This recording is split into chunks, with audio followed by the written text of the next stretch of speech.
हाम्रो पार्टीका केन्द्रीय समितिका वरिष्ठ उपाध्यक्ष, सबै पदाधिकारी र केन्द्रीय समितिका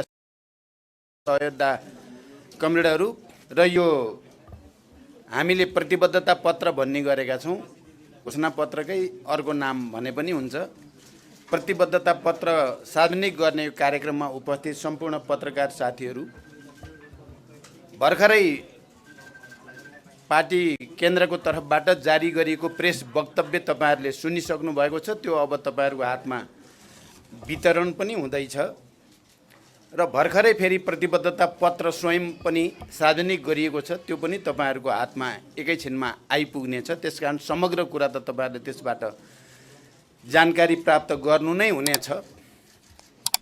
हामीले यो पटक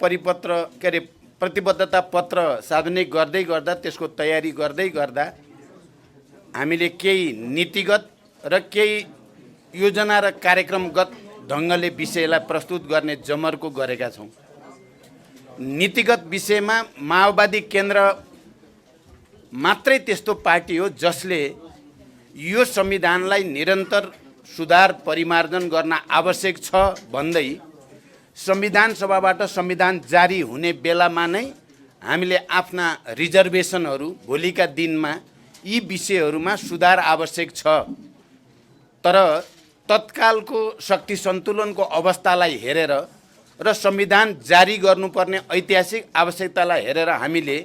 केही सहमति समझदारी गरे पनि भोलिका दिनमा हामीले नीतिगत रूपमा केही सुधार गर्नै पर्दछ। तपाईहरुलाई थाहै छ, हामीले शासकीय स्वरूपको बारेमा पनि त्यति बेलै राखेका थियौँ। नेपालको अरू यो सङ्घीय लोकतान्त्रिक गणतन्त्रको मूल मर्म र भावनासँग मेल खाने भनेको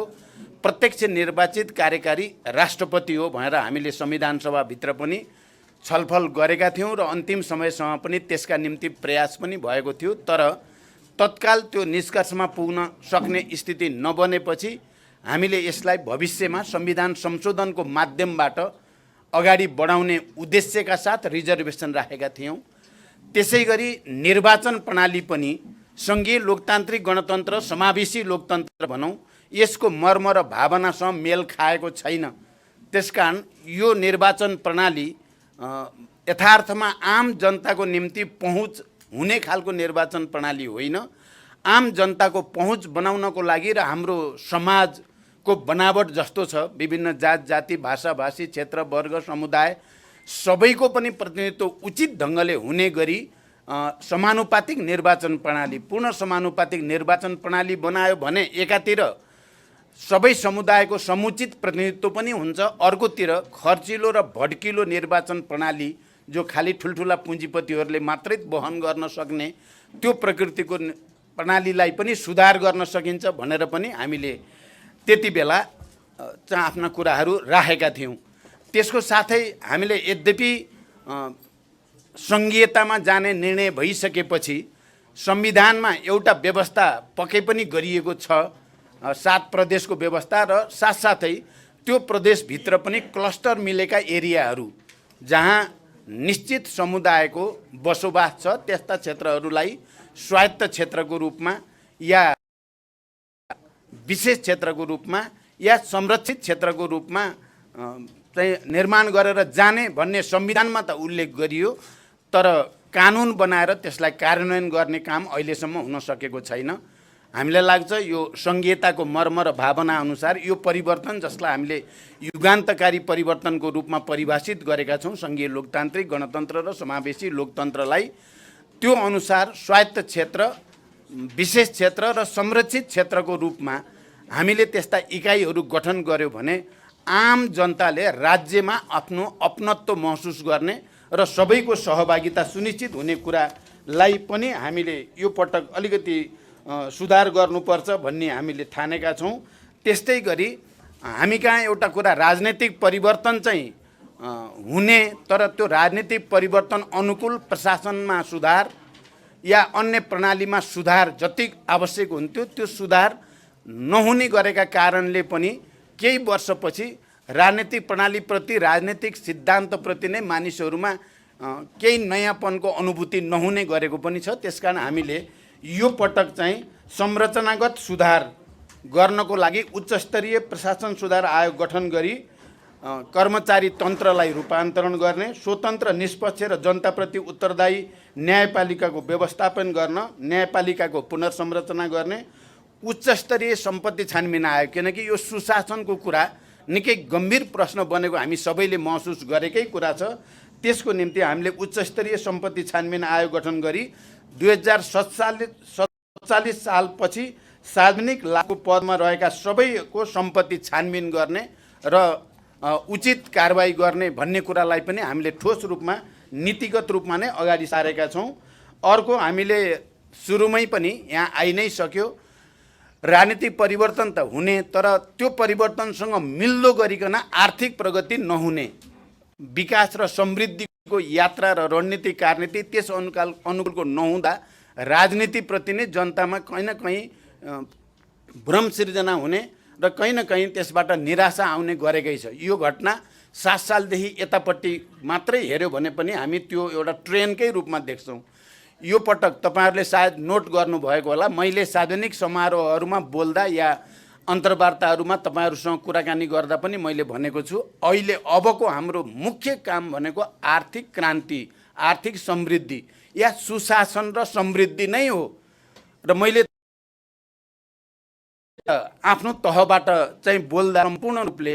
नेपालमा आर्थिक समृद्धिको निम्ति, विकासको निम्ति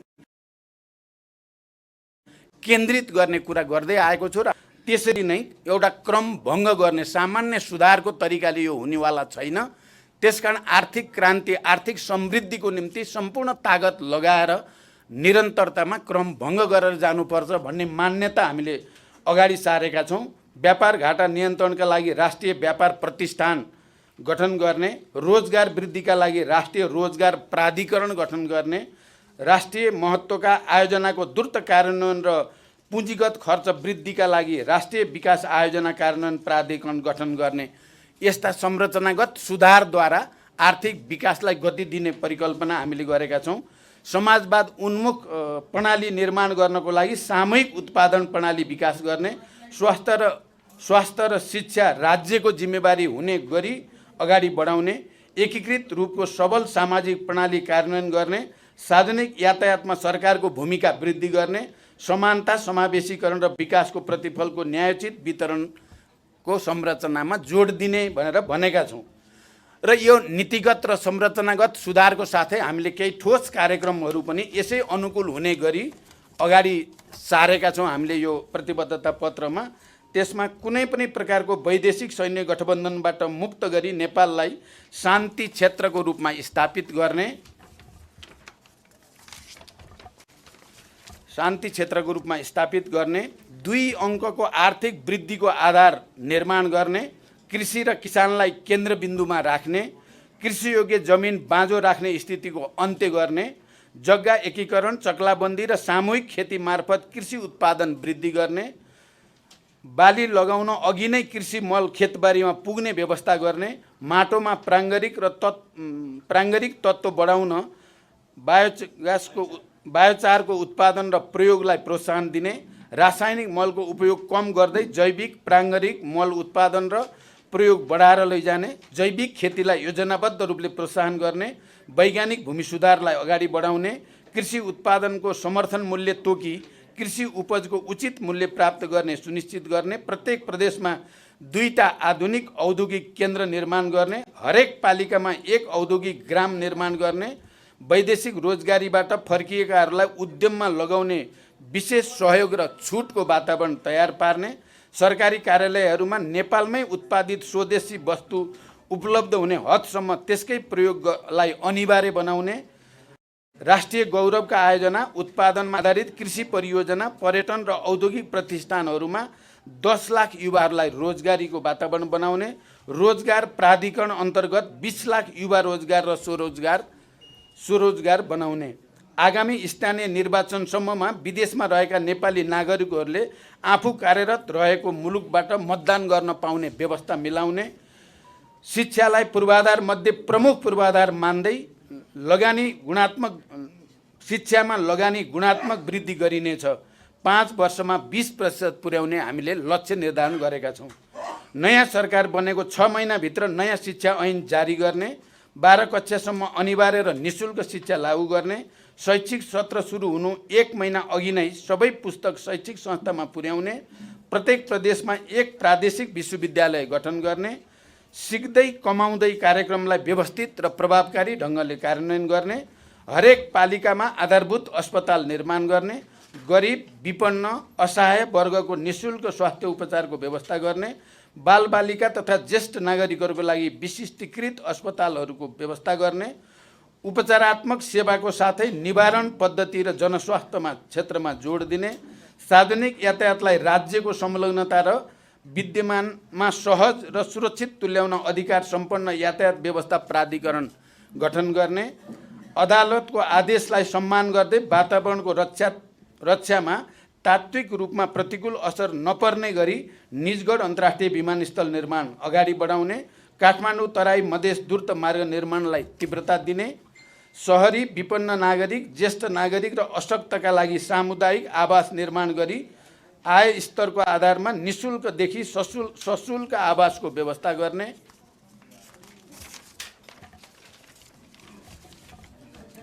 काठमाडौँ उपत्यका वरिपरिका जिल्लाहरू जोड्ने गरी चक्रपथ निर्माण गर्ने, फोहोर प्रशोधन व्यवस्थाको दीर्घकालीन योजना बनाएर लागू गर्ने,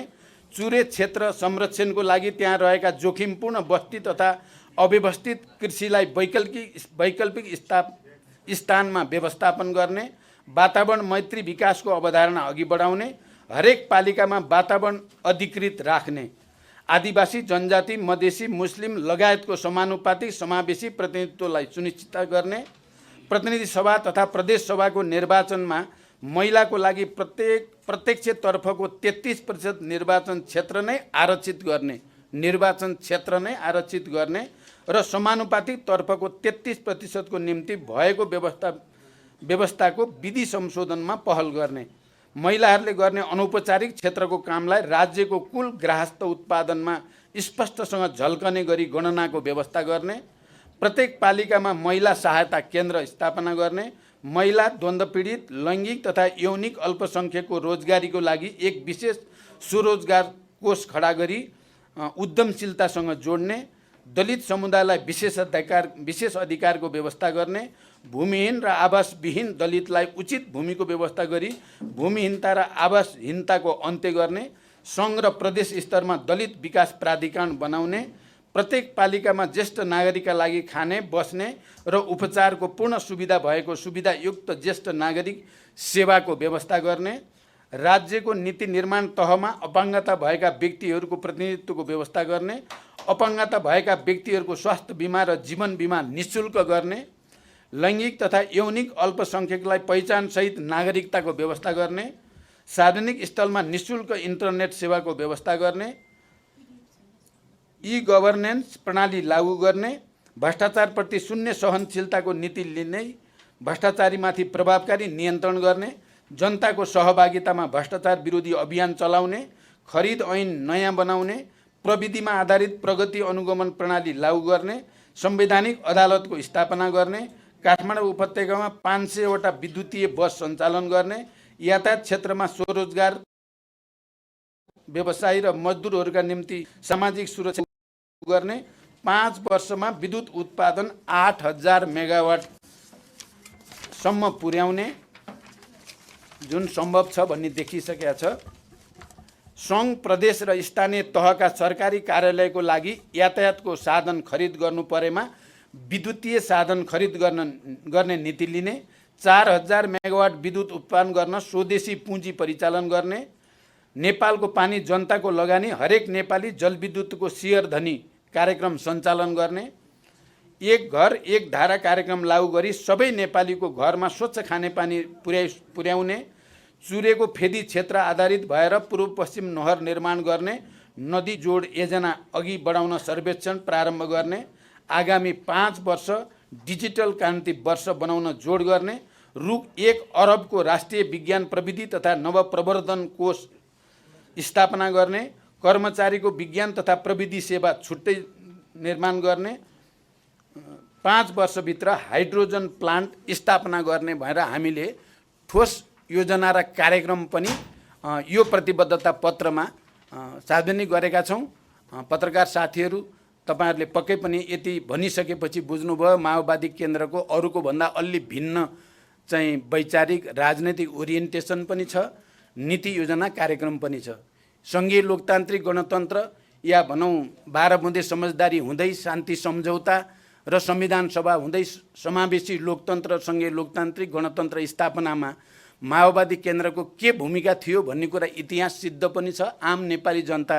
यसमा जानकार नै हुनुहुन्छ। तपाईँ पत्रकार साथीहरूले युद्धको बेलामा पनि शान्तिको बेलामा पनि सकारात्मक योगदान तपाईहरुले गर्दै आउनु भएको छ र मैले पार्टीको तर्फबाट तपाईहरुको शान्ति लोकतन्त्र र समृद्धिको लागि तपाईहरुको सहयोगको लागि मैले सधैँ धन्यवाद भन्दै आएको छु। अहिले पनि यो प्रतिबद्धता पत्र जसले संविधान संशोधन गर्दै संरचनामा पनि सुधार गरेर मात्रै भ्रष्टाचार नियन्त्रण गर्न सकिन्छ, सुशासन कायम गर्न सकिन्छ र यो निर्वाचन र शासन प्रणालीलाई अझ बढी जनमुखी अझ बढी वस्तुवादी बनाउन सकिन्छ भन्नुको साथै हामीले ठोस कार्यक्रम जे पेश गरेका छौँ यसलाई पनि आम नेपाली जनताको बीचमा पुर्याएर तपाईहरुले सहयोग गर्नुहुनेछ भन्ने विश्वास सहित म मेरो We'll be right back.